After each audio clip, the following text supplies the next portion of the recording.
नमस्कार, HTFD media network में आपका स्वागत है। आप देख रहे हैं सीमांचल न्यूज। ताजा तरीन खबरों के साथ हाजिर हूं मैं तौसीक आलम। देखिए, मुद्दा बहुत सब है।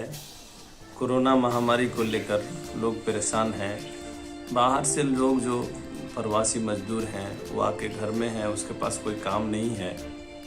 और जहाँ तक सवाल किसान का है, किसान जो धान बेचेंगे, अभी धान खरीद भी नहीं हो रही है।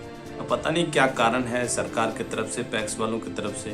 और जिस रेट से होना चाहिए, जो 1800 या 1700 का रेट है, कंफर्म तो मैं ही नहीं हूँ कितना है, लेकिन जो 1700-1800 का रेट है, लेकिन मार्केट में जो धान बिक्री हो रहा है किसानों का धान, तो वो 1200-1100 हज़ार में धान बिक्री हो रहा है। ये बहुत बड़ा समस्या है। अब इस समस्या को सरकार को देखना चाहिए।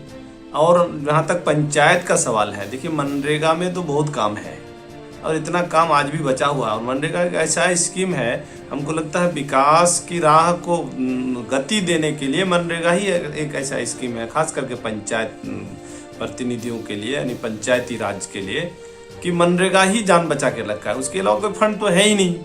पंचम, 15वीं, 14वीं, ये सब फंड कुछ नहीं है। थोड़ा थोड़ा फंड आता है, उससे कुछ होने वाला है नहीं। मनरेगा ही एक जान बचा हुआ था। उसमें भी लेबर को पैसा तो कभी कभार मिल जाता है, लेकिन जो मटेरियल का काम करता है, जो रोड वूड का काम करता है, उसका पैसा 9 महीना से अब तक नहीं मिला है। जिसके लिए हम लोग धरना प्रदर्शन भी किए, ब्लॉक में जाके धरना भी दिए, पीओ के खिलाफ में हम लोग आवाज भी उठाए, ताला लॉक भी हम लोग किए कि इस तरह का नहीं होना चाहिए। पता नहीं क्यों, क्या कारण है। तो बड़े पदाधिकारी से भी आप लोगों को पूछना चाहिए, बड़े नेताओं से, MLA MP से पूछना चाहिए। सरकार को भी, आप लोगों को खास करके पत्रकारों से मैं कहना चाहूँगा कि आपकी बड़ी जिम्मेदारी है कि इस तरह का क्यों हो रहा है। हम लोग तो मजबूर हैं कि हमारे इस महामारी में हम लोग बहुत परेशान हैं। कुदरती महामारी जो होता है ना, तो उसके ऊपर तो बहुत कुछ किया नहीं जा सकता है, क्योंकि कुदरत का कानून है। अब ये महामारी तो ऊपर वाले की तरफ से है, अल्लाह ताला की तरफ से है। किस गलती का सजा है तो अल्लाह ताला जाने। हम लोग महसूस ही कर रहे हैं कि कुछ गलती का सजा है ही। इससे निपटने के लिए सरकार काम कर रही है और हम लोग भी कोशिश कर रहे हैं। गरीबों के लिए जो जितना हो सके हम लोग कोशिश कर रहे हैं, लेकिन जिस हिसाब से होना चाहिए, खास करके उसके लिए पूंजी चाहिए, पैसा चाहिए। अब मनरेगा करेंगे तो मनरेगा के लिए पैसा चाहिए। पैसा सरकार दे नहीं रही है या ऑफिसर इस पैसे को यूज नहीं कर रहे हैं, इसका तो हम लोगों को भी समझ में नहीं आ रहा कि हम लोग क्या करें। दुनिया का कोई काम बाकी नहीं है सर, हर काम हो रहा है। लेकिन ये जो है सर, मतलब पंचायत स्तर ये हो या विधानसभा स्तर ये हो या लोकसभा स्तर ये हो, तो ये सब कामों को बाधित करके जो मजदूर भाई हमारे दैनिक जिंदगी उसे बिताते थे, तो सर क्या मतलब कोरोना से प्रभावित वहीं पर होते हैं ना, और भी मामले में हो सकते हैं? नहीं, बिल्कुल सही है, आपका कहना बिल्कुल सही है। आज बिहार का चुनाव हुआ, धड़ल्ले से लोग गए आए, हजारों लाखों लोग इकट्ठे हुए, कुछ नहीं, उस पर कोई सवाल नहीं, क्योंकि बड़े लोग हैं।